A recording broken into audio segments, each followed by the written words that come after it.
Pensez à vos derniers rapports sexuels, ou même à plus grande échelle, pensez tout simplement à votre vie sexuelle. Et soyez franche avec vous. Personne n'est là pour vous juger, personne ne vous regarde, et même si quelqu'un vous regarde, en réalité on s'en fiche. Mais répondez à cette question en tout cas avec la plus grande transparence, avec la plus grande honnêteté envers vous-même. Est-ce que vous diriez, à la vue de votre vie sexuelle, que vous êtes épanoui, que vous avez une vie sexuelle transcendante, magnifique? En toute honnêteté, est-ce que vous assumeriez de le dire? Et surtout, parce que c'est de ça dont il s'agit, est-ce que dans votre cœur, vous le pensez vraiment? Bienvenue dans Osez être vrai, votre podcast, celui qui vous aide à prendre votre vie de femme en main, à devenir la dame charismatique de vos rêves et à développer vos pouvoirs féminins ainsi que vos ambitions de vie dans un seul et unique but, celui pour vous d'enfin oser être vrai et vivre sans regret, une vie saine de corps et d'esprit.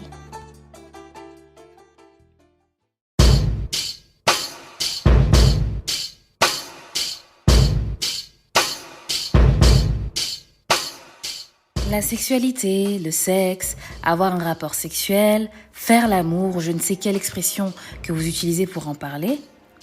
Justement, le choix de ces mots va témoigner de la valeur que vous lui accordez.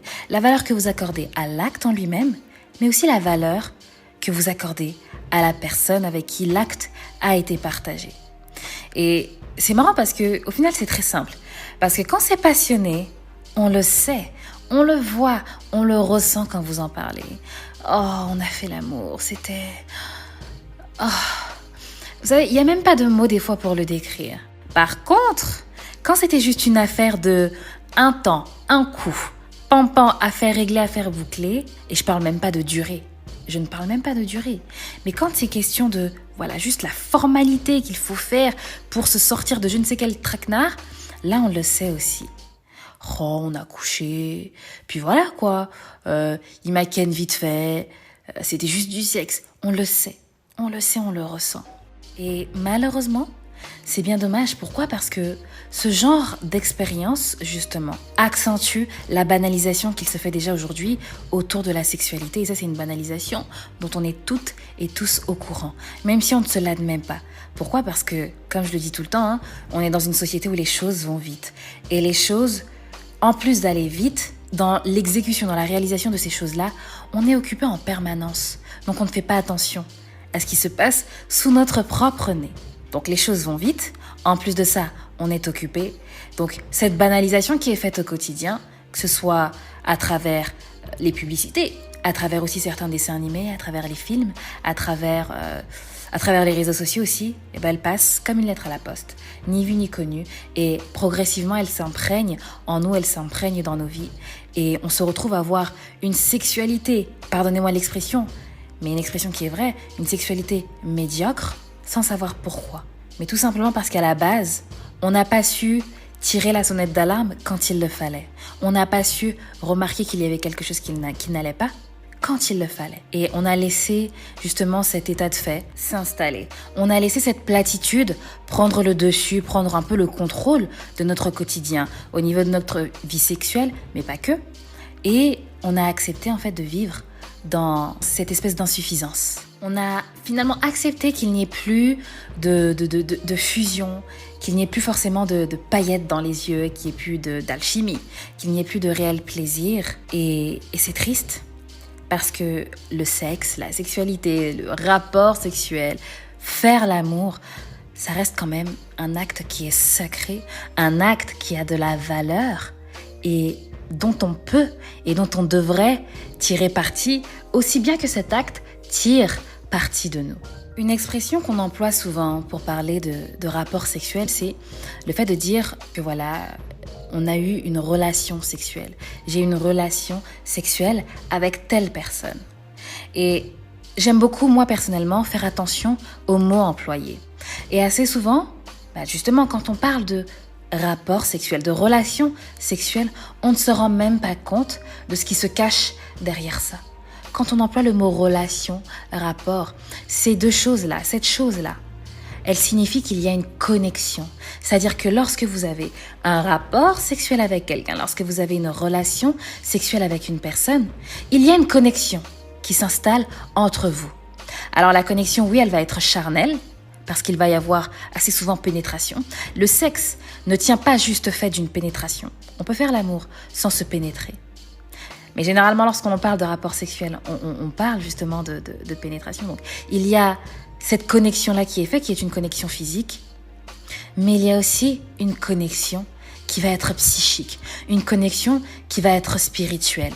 Et lorsque l'on banalise quotidiennement, petit à petit, lentement mais sûrement, l'acte sexuel, le fait de faire l'amour, le rapport sexuel, eh bien, on banalise également la connexion qui s'installe entre deux individus, ou parfois même plus, qui ont un rapport sexuel, qui ont une relation sexuelle. Et malheureusement, cette banalisation, le fait de négliger cette connexion-là, parfois cause des dégâts, cause des perturbations, dont on peut se rendre compte, effectivement, oui, sur le coup. Après un rapport sexuel, il peut se trouver que voilà, vous vous sentiez mal, vous vous sentiez un peu comme si on vous avait vidé de votre énergie, comme si voilà, vous étiez bien avant, mais après, vous êtes malheureuse, vous vous sentez un peu mélancolique, sans savoir pourquoi. Tout comme il peut y avoir des effets qui sont un peu à retardement. Et vous allez les observer sur vos relations futures, sur vos relations peut-être sexuelles avec un autre homme, avec un autre partenaire, avec d'autres partenaires, si jamais vous en avez beaucoup. Mais aussi sur vos relations dans les différents domaines de votre vie.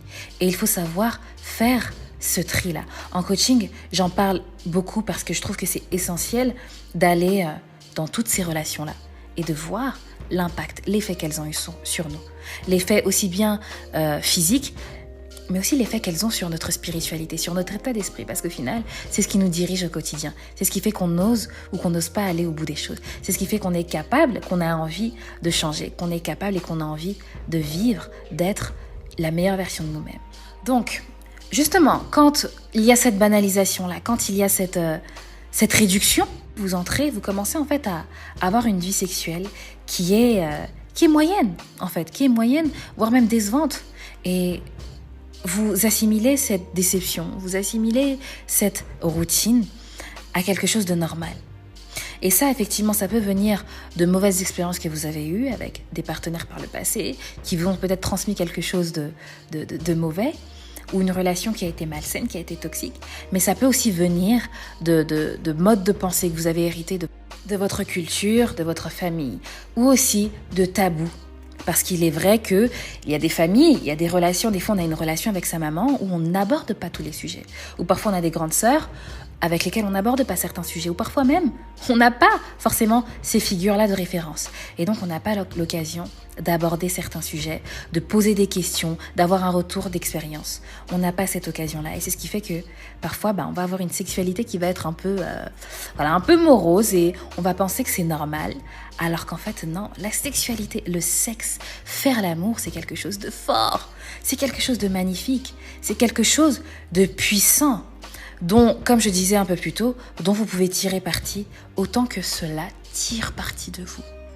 Et en tout cas, dans ce podcast-ci, ce dont on va parler, c'est tout simplement des petites choses que vous pouvez faire, que vous soyez en couple aujourd'hui ou non, dans votre vie personnelle, pour affecter votre vie sexuelle, pour l'embellir, pour l'assainir, pour l'empuissancer, pour véritablement en faire quelque chose de beau, de sacré, quelque chose dans lequel vous allez pouvoir être vous, femme charismatique, vous allez pouvoir être entière et vivre. Parce que comme je le dis souvent, il faut oser vivre.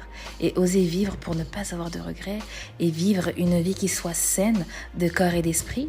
Et on peut le vivre aussi dans une sexualité belle, embellie, puissante, épanouie. 1. Protégez-vous. Alors ça peut paraître un peu archaïque, mais la base, déjà, c'est vraiment quelque chose de fondamental, c'est de se protéger. Et ça vaut que vous soyez mariés, mesdames, ou non. Si vous fréquentez peut-être un homme actuellement, ou si même vous ne fréquentez personne, que vous faites peut-être une pause dans votre vie amoureuse et que vous envisagez de vous relancer, de vous remettre sur les rails d'ici quelques temps, c'est vraiment le fait de se préserver, de se protéger. vous allez pouvoir préserver votre corps, préserver votre esprit de manière différente. Et ça aura pour effet de magnifier ce don que vous allez vous faire mutuellement au cours d'un acte sexuel.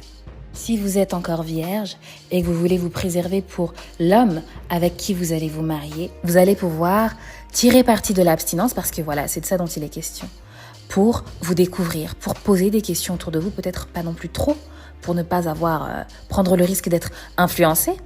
Mais voilà, posez des questions autour de vous, vous renseigner, apprendre à connaître votre corps et prendre le temps aussi de vivre votre virginité, de vivre votre féminité dans votre virginité. Pour vous, mesdames, si vous êtes mariées, si vous êtes dans une relation de couple, l'abstinence a aussi ses bénéfices. Pourquoi ? Parce que vous allez pouvoir, avec votre partenaire, vous chercher différemment. Vous allez pouvoir faire raviver la flamme. Vous allez pouvoir apprendre à vous séduire, apprendre à tirer du plaisir l'un de l'autre, à donner du plaisir l'un à l'autre, sans pour autant avoir besoin d'être pénétré, sans pour autant avoir besoin d'être nu. Vous allez pouvoir, à travers l'abstinence, à travers différentes pratiques, vous allez pouvoir aussi vous redécouvrir et apprendre à tirer, si je puis dire, du plaisir de l'autre, apprendre à vous donner, à faire un véritable don à l'autre, sans pour autant avoir à être nu, à vous déshabiller. Vous pouvez aussi le faire dans la nudité, c'est aussi une manière de tester un peu ses limites. Vous allez pouvoir grandir sainement dans votre corps, dans votre esprit et aussi dans vos capacités à donner du bien, à faire don de vous. Lorsque vous vous apprêtez à avoir un rapport sexuel, lorsque vous vous apprêtez à faire l'amour, c'est de faire attention à ce que ma maman me disait toujours, c'est faire attention à l'état d'âme de la personne. Et c'est vrai parce que une personne qui arrive avec un bagage un peu sale, un bagage qui est rempli de mauvaises choses, peut vous apporter aussi des méfaits, peut vous apporter un certain mal-être. Il va falloir faire attention à ça aussi pour justement vous préserver, vous protéger. 2. Cycle et contraception. À un moment donné, on arrive à un stade de notre vie où, en tant que femme, on va chercher et on pense le faire à raison, mais on va chercher à se protéger. Et donc, ce qui va se passer, c'est qu'on va, pour certaines, prendre une pilule. Pour d'autres, ça va être la pose d'un autre dispositif de contraception. Et le problème majeur, en tout cas selon moi, l'un des problèmes majeurs, pour moi il y en a deux, mais celui sur lequel on va s'arrêter aujourd'hui, c'est que certains de ces outils brident complètement votre nature. Ces outils même brident complètement votre nature de femme. Et oui, en ayant un effet sur vos hormones, en ayant un effet sur vos cycles, eh bien, malheureusement, ils affectent aussi vos sensations, vos ressentis. Et de ce côté-là, mesdames, honnêtement, on ne nous le dit pas assez, mais on est perdante. C'est qu'en prenant parfois la pilule, en ayant un certain dispositif en son corps, eh bien, il y a des sensations que l'on perd. La sensation de son corps lorsque l'on vit son cycle menstruel, lorsque l'on est en période d'ovulation, lorsque l'on est fertile, lorsque l'on ne l'est pas, on perd toutes ces sensations-là. Et sexuellement aussi, eh bien, le plaisir, la libido, toutes ces choses-là, des fois, sont en perte, sont en baisse.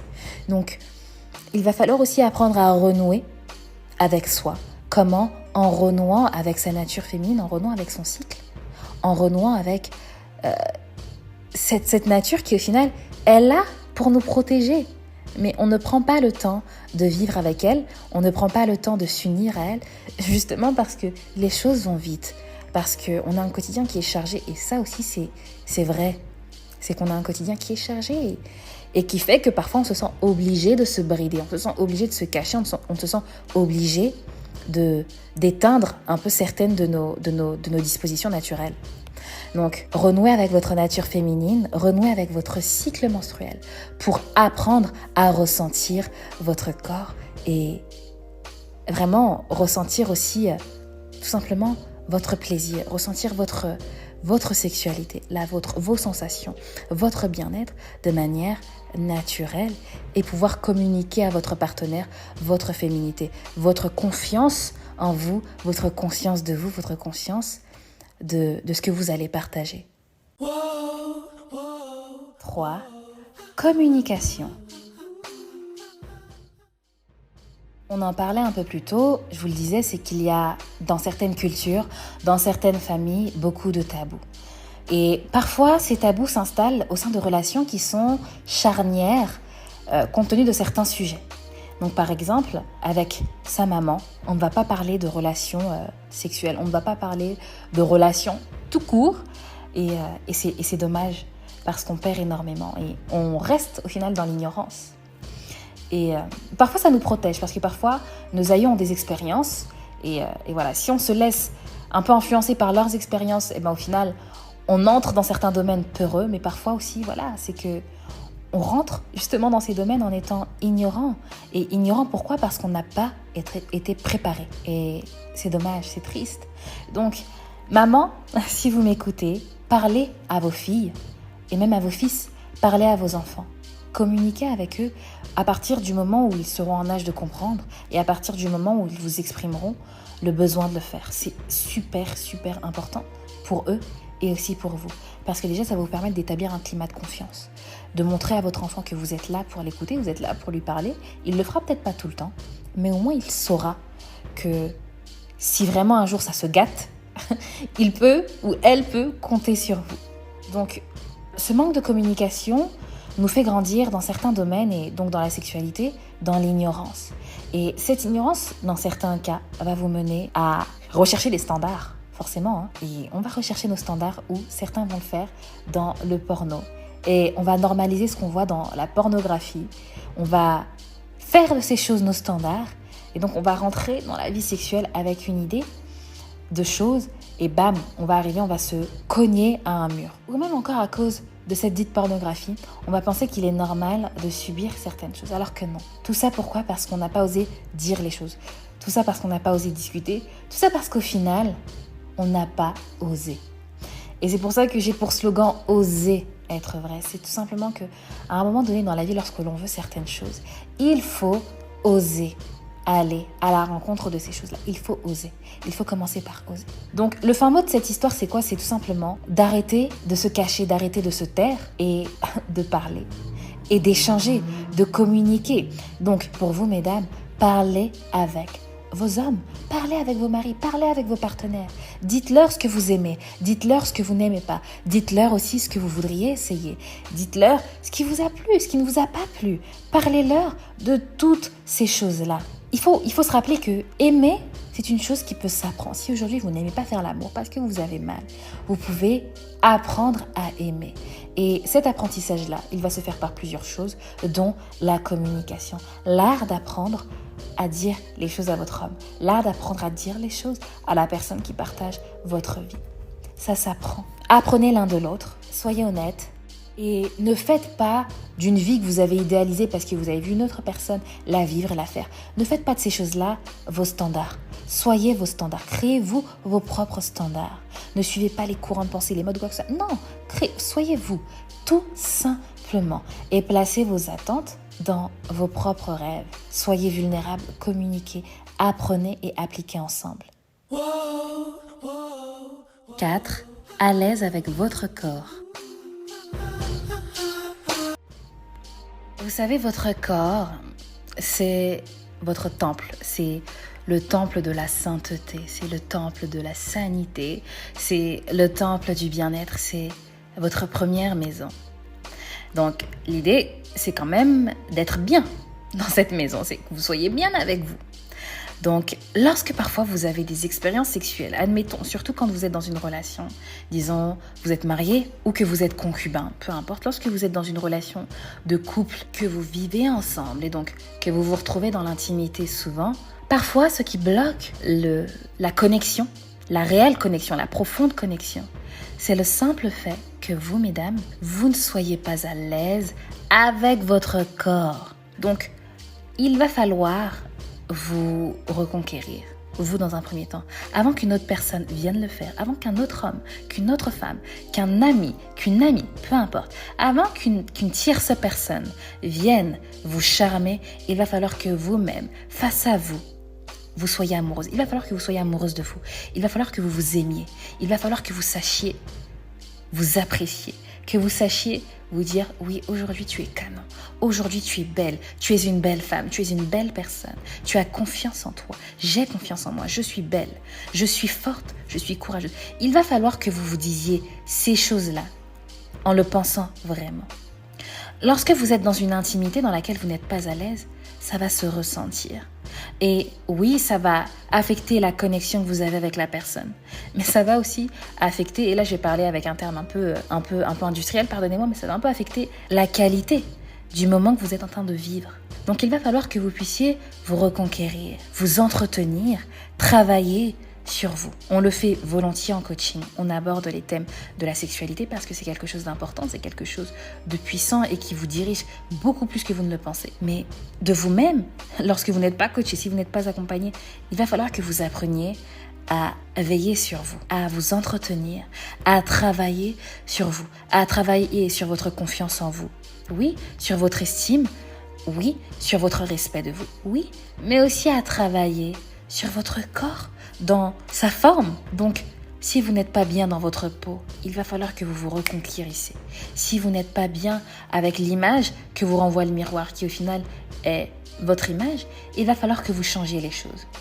Donc voilà, dans votre intimité, vivez-la en étant à l'aise avec vous, pour la vivre profondément, pour la vivre entièrement, et pour aussi permettre à votre partenaire, à votre époux, à votre fiancé, à votre partenaire, de vous recevoir en fait, tout simplement, de vous recevoir pleinement et d'avoir du plaisir, de retirer tous les bienfaits qu'il va pouvoir retirer de vous. D'où le fait de ne pas négliger ô combien non le postpartum. Alors ça, je pense que ça mérite un épisode, mais voilà, je vais essayer d'être très brève là-dessus. Mesdames, lorsque vous donnez vie à un enfant, après ça, je sais que c'est difficile, on n'a pas le temps, c'est dur. Ouf, je sais de quoi je parle, mais vraiment, après avoir donné vie, occupez-vous de votre corps, occupez-vous de votre périnée, occupez-vous de votre vagin, occupez-vous de votre ventre, occupez-vous de votre sangle abdominale, occupez-vous de tout ce qui se passe à l'intérieur, occupez-vous de vos jambes, de votre bassin, occupez-vous de toutes ces zones-là. Parce que c'est aussi ce qui vous permet d'avoir de belles sensations, d'avoir de bonnes sensations et aussi d'être à l'aise lorsque vous faites l'amour. Ne négligez pas cette période-là, elle est très importante pour votre confort personnel et aussi pour ce que vous donnez dans votre relation de couple. 5. Nourrissez votre sexualité. Et enfin, pour finir, on va parler de ce qui ne rate pas, bien évidemment. C'est encore une fois votre assiette. C'est qu'à un moment donné, lorsque vous mangez le soir 1 kilo de pâtes, que vous allez vous coucher, et que vous avez la nausée quand votre partenaire veut certaines choses, demande certaines choses, après certains va-et-vient, après certains mouvements, il ne faut pas s'étonner, il ne faut pas chercher de midi à 14h. Lorsque vous mangez un plat, un aliment qui vous met mal, forcément, ça va influencer la manière dont vous allez vous comporter après, ça va influencer la manière dont vous allez vivre votre nuit. Ne serait-ce que déjà votre sommeil, mais aussi la manière dont vous allez faire l'amour. Et c'est dans ces moments-là justement que l'étoile de mer est la bienvenue, que vous faites l'étoile de mer avec plaisir. Pourquoi ? Parce que vous vous sentez lourde, vous vous sentez ballonnée, vous n'avez plus de force en fait. Littéralement, vous n'avez plus de force. Et ça, c'est dommage parce que vous ratez des choses, vous ratez beaucoup de choses, mais aussi parce que, d'une manière, vous subissez l'acte sexuel. Et si, en plus de ça, vous vous sentez mal dans votre peau, le fait de voir que lorsque vous faites l'amour, vous n'arrivez pas à prendre certaines positions, à tenir certaines durées, ce sont des choses qui vont amplifier votre mal-être. Donc, faites attention à ce que vous mangez avant d'aller au lit, tout simplement pour influencer, pour jouer sur votre sensation, sur votre aise, dans votre propre corps, dans l'espace, dans votre lit ou dans peu importe la pièce dans laquelle vous êtes. Mais voilà, faites attention à ce que vous mettez dans votre assiette, faites attention à ce que vous apportez à votre corps. Mettez-le dans les meilleures conditions et vous verrez que vous vivrez un acte sexuel, un rapport sexuel, que vous ferez l'amour en étant confiante, en étant en possession de votre corps et en vous donnant et en transportant votre partenaire et vous-même à la fois. Et voilà, c'est tout pour l'épisode du jour. J'espère qu'il vous aura été utile. C'est surtout ça. Et si vous voulez qu'on discute de ça un peu plus amplement. Mesdames, c'est toujours possible. Les coachings sont là. Vous réservez votre session. Vous avez le site en description. Ne perdez pas de temps. N'hésitez pas. Parce qu'au final, il s'agit, comme je le dis toujours, de votre vie. Si vous ratez une opportunité aujourd'hui, il n'y aura pas de retour en arrière possible. Donc saisissez vos opportunités et provoquez-les aussi lorsque vous pouvez les provoquer. Et en attendant notre prochain rendez-vous, osez être vrai, osez vivre sans regret, une vie saine de corps et d'esprit.